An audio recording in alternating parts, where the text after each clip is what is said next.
Olá, meninos, tudo bem?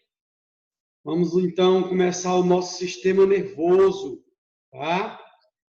Sistema nervoso, vamos dar ênfase no sistema nervoso humano, tá bom? Vamos abrir aqui o material, certo? Então vamos lá. O sistema nervoso é o sistema que promove a integração entre o nosso organismo e o ambiente, né?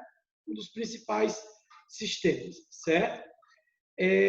A principal função dele é justamente o controle dos processos responsáveis pela interação do nosso organismo com o meio ambiente. Ele é dividido em sistema nervoso central e periférico. O sistema nervoso central ele é dividido em encéfalo e medula espinal. O periférico ele é dividido em sistema nervoso somático e autônomo. E o autônomo ele é dividido ainda em sistema nervoso simpático e parasimpático. Nós vamos estudar cada um deles, tá bom? Então, iniciando aí pelo nosso sistema nervoso central, tá? Como eu disse para vocês, ele é formado pelo encéfalo e pela medula espinal. O encéfalo é as estruturas que nós possuímos aqui dentro da nossa caixa craniana, né? O nosso sistema nervoso central, ele é recoberto por 3 membranas que nós chamamos de meninges, certo? Dura mater, aracnoide e pia mater. São as 3 membranas que nós temos aqui, que recobrem o nosso sistema nervoso central, descendo também pela medula espinhal. Tá? Quando acontece uma inflamação nessas membranas, é justamente uma infecção, é justamente, né, a doença que nós chamamos de meningite, né, que é a infecção das membranas. Pode ser por vírus, pode ser por bactéria, tá bom? Então, essas são as 3. Dessas 3, é importante a gente destacar a aracnoide. A aracnoide, ela promove a formação, né, de um líquido, também conhecido como líquor, né, ou líquido cefalorraquidiano, que é o líquido aí que serve para promover a proteção, certo, do nosso sistema nervoso central. Ele também digamos assim, ele também atua aí como amortecedor, tá? Contém células de defesa e assim por diante, ok? Então, essas são as 3 meninges: dura mater, aracnoide e pia mater. Olha aqui, ó, a disposição dela aqui, ó. Dura mater, aracnoide e a mais interna, pia mater. Bom, então nós vamos ter agora a primeira estrutura do nosso sistema nervoso central, certo? Que é o encéfalo. O encéfalo, ele é composto pelo cérebro, de encéfalo é composto pelo epitálamo, pelo tálamo e pelo hipotálamo, o mesencéfalo, o cerebelo e o bulbo, tá? E o bulbo, certo? Bom, então vamos começar aqui, né, pelo que a gente chama de cérebro, também conhecido como telencéfalo. O cérebro ele é o local, né, é o, digamos assim, o HD do nosso sistema nervoso central. É ele que preenche a maior parte da cavidade craniana, né? Ele apresenta muitas dobras que são chamadas aí, né, de circunvoluções, giros e circunvoluções. Isso nada mais é do que uma grande quantidade de neurônio, tá? Por isso que o cérebro ele está relacionado com as funções mais efetivas do nosso organismo, principalmente as funções de aprendizagem, de memória, tá? Também é responsável pelo controle das reações, manutenção dos órgãos fisiológicos. Então, o cérebro ele é a maior estrutura do nosso encéfalo, tá? Obviamente, ele possui o maior grupo de funções. Ele é dividido aí em 2 partes. Córtex, que é a substância cinzenta, a parte mais externa do cérebro, né, constituído principalmente por corpos celulares e dendritos, é onde nós temos a maior quantidade de dobras, tá? E a substância branca, que é a camada mais interna, formada pelos axônios dos neurônios, certo? São esbranquiçados pela presença da bainha de mielina, tá? Que é uma gordura que recobre os neurônios. Tudo bem? Então, o córtex ele está associado principalmente ao controle da percepção, das emoções, né, dos atos voluntários, certo? E o interessante, meninos, é que o cérebro é dividido em dois hemisférios, né? Dois hemisférios, certo? Esses hemisférios são lado esquerdo e lado direito. O interessante é que o controle dos hemisférios, ele é contrário à ação. Então, por exemplo, o meu lado direito, quem controla é o meu hemisfério esquerdo. E assim por diante, tá? Uma outra situação. Nós temos aí o nosso cérebro dividido em lobos, né? Então, nós temos aqui ó, o lobo frontal, certo? O lobo temporal, o lobo parietal e o lobo occipital. Cada parte do cérebro está relacionado com algum tipo de função. Então, por exemplo, o lobo frontal, controle dos movimentos esqueléticos, pensamento, fala, olfato. Lobos parietais, sensorial da pele, dos músculos, da articulação, tendões e o paladar, botões gustativos. Lobo temporal, audição e memória. Lobo occipital, visão.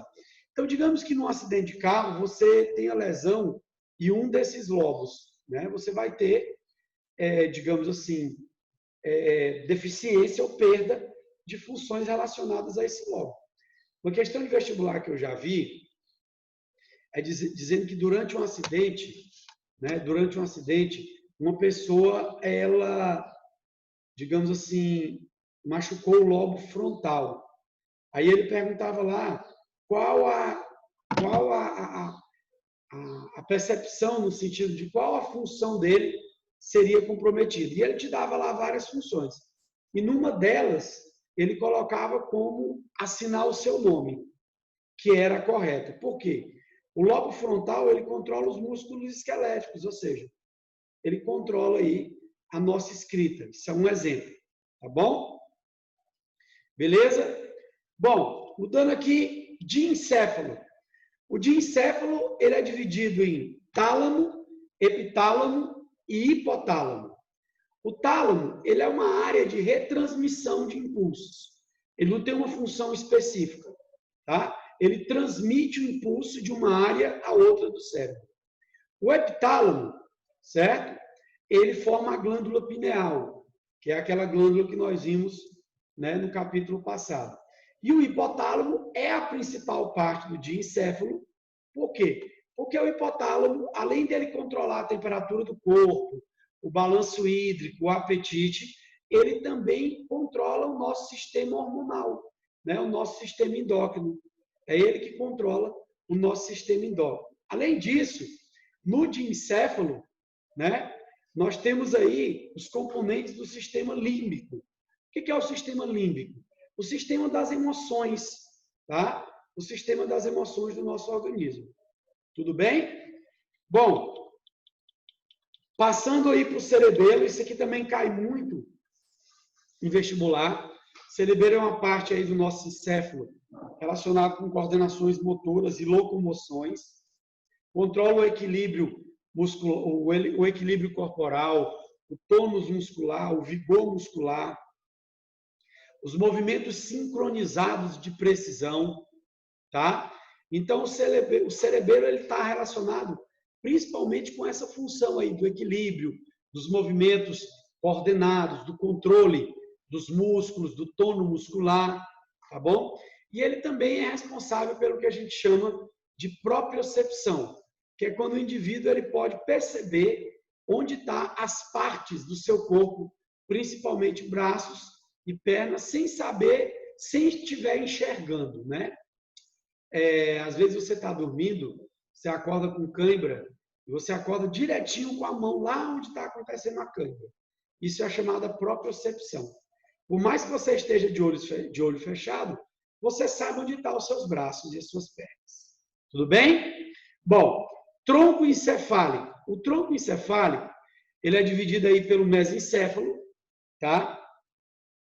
É um centro aí de reflexo principal, principalmente visual e auditivo, tá bom? Também está relacionado com os olhos. Só voltando no cerebelo. Como eu disse para vocês, o cerebelo é a estrutura responsável pelo nosso equilíbrio. Então, por exemplo, não só no nosso, mas em todos os organismos vertebrados. Então, em algumas questões de vestibular, ele pergunta qual que é a parte mais envolvida do encéfalo de uma ave, por exemplo. A ave ela precisa de um equilíbrio muito grande para voar, né? Então, seria o cerebelo, né? No voo das aves, o cerebelo é a parte mais desenvolvida ou a que se envolve mais. Tudo bem? Tronco encefálico, dividido em mesencéfalo, né? Possui reflexos auditivos e visuais, também está no controle dos olhos e da cabeça. O bulbo, certo? Já é uma parte mais importante, é o centro vital para o nosso organismo, porque eles controlam funções automáticas, como, por exemplo, o sistema digestório, frequência cardíaca, frequência respiratória, auxilia na deglutição, né, os reflexos do vômito e da tosse. E a ponte é uma estrutura situada aí na base do cerebelo, também está relacionado com a respiração, o movimento dos olhos, do pescoço. É o centro de retransmissão de impulsos do córtex, tá? E por onde parte aí as fibras que vão ligar o córtex, né, o cérebro, à medula espinal. Tudo bem? Beleza, meninos? Passando adiante, a medula espinal. A medula espinal, ela começa aqui na base, né, do nosso pescoço e ela vai por toda, digamos assim, a nossa coluna vertebral, por dentro da coluna vertebral. Olha aqui, ó. Ela passa por dentro da coluna vertebral, certo? A medula espinal ela tem a principal função de promover uma ponte de ligação entre o sistema nervoso central e o sistema nervoso periférico, tá? Nós temos aí também a formação de uma substância branca, certo? Mais externa, essa aqui, ó, e uma substância cinzenta mais interna, certo? Então nós temos aí a medula espinal dividida em 4 regiões de acordo com as vértebras: cervical, torácica, lombar e sacral. Da medula espinal vai sair todos os nervos periféricos, que nós chamamos de nervos raquidianos, tá bom? Que são responsáveis aí por toda a sensibilidade do corpo e também pela transmissão e retransmissão de impulsos nervosos com ligações no cérebro. Nós temos aí a raiz ventral e a raiz dorsal, né, que é uma parte aí mais interna e uma parte mais externa, tá? E a principal função da medula espinal é promover aí o prolongamento, né, e a interação entre o nosso sistema nervoso central e o nosso sistema nervoso periférico. Beleza, meninos? Ok? Em alguns momentos, a nossa medula ela também pode ter reações involuntárias, que são conhecidos como arcos reflexos, tá? Que são proporcionados pela própria medula, independente do encéfalo. Né? Um exemplo de arco reflexo é justamente o reflexo patelar. Quando você bate na base, né, do seu joelho, a sua perna, ela involuntariamente, ela levanta, ela dá chute, né? Isso é um exemplo de arco reflexo, tá? Olha aqui o que ele coloca aqui, ó. Nós temos aqui, ó, né, o impulso indo somente até a medula. Ele não vai para o encéfalo. Então, isso são chamados de arco reflexo. O caminho que o impulso faz é conhecido como atos reflexos. Ok, meninos? Alguma dúvida? Isso aí está envolvendo alguns exemplos também de respostas rápidas, né? Sem que o cérebro tome conhecimento. É justamente isso.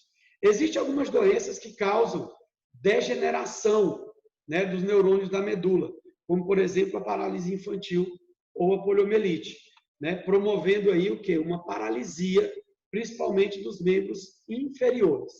Outros processos também, né, é lesão na medula, através de acidentes ou de traumas. Tá? Também vai promover aí os processos de desligamento de algumas funções dos nossos nervos periféricos. Tudo bem? Beleza? Bom, passando aí para o próximo sistema nervoso, o SNP, sistema nervoso periférico, ele é constituído de nervos e gânglios, né? É um sistema responsável aí pela captação de estímulos ambientais, né, da periferia do nosso corpo, levando até o encéfalo para a gente entender o que está acontecendo. Tá bom?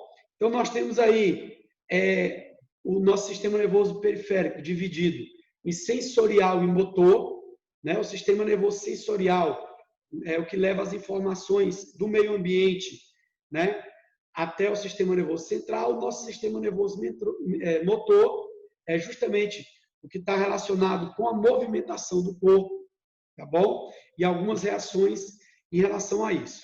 Ele é dividido em sistema nervoso somático, é o que tem reação voluntária, o que controla os músculos esqueléticos, tá bom? É o que controla aí os músculos esqueléticos. E ele está dividido também no sistema nervoso autônomo.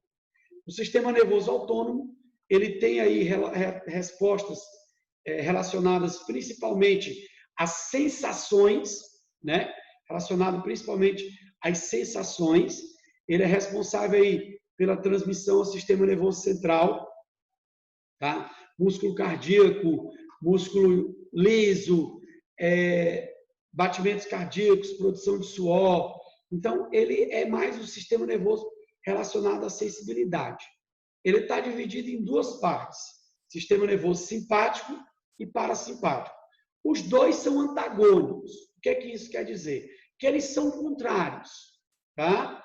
O sistema nervoso simpático, ele é ativado principalmente pela adrenalina e pela noradrenalina, tá?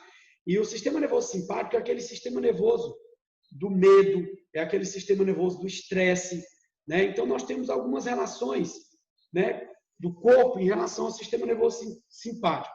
Imagine você estar andando pela rua e você vê um cachorro gigantesco atrás de você, né, correndo atrás de você. O que vai acontecer? Ali vai acontecer em alguns momentos, né?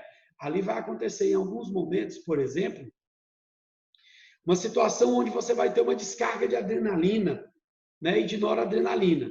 Então, você vai ter dilatamento de pupila, aceleramento de coração, aumento da frequência respiratória, inibição do peristaltismo, você até esquece de engolir, tá? Então, tudo isso é ação do sistema nervoso simpático. O sistema nervoso parasimpático, ele desfaz o que o sistema nervoso simpático faz. O principal neurotransmissor, né, é a acetilcolina. Então, por exemplo, o sistema nervoso parasimpático, né, a pupila diminui, estimula a salivação, os batimentos cardíacos diminuem, frequência respiratória diminui. Então, esses dois mecanismos, eles são antagônicos, tá? Eles são antagônicos, certo? Ou seja, um é contrário do outro. O que um faz, o outro desfaz. Tudo bem? O sistema nervoso simpático é aquele digamos assim, do medo, né, do estresse, é o que causa aí a sobrevivência do indivíduo, tá? O sistema nervoso parasimpático é aquele do repouso, da calmaria. Os dois, eles estão ligados, né, aos nossos órgãos do sistema nervoso central. Depende do neurotransmissor que for liberado, é que vai acontecer a ativação de um ou de outro. Tudo bem? Beleza, meninos? Ok? Hoje nós vamos ficar por aqui, tá? Qualquer dúvida, vocês me procurem. Beijão, abraço, até mais.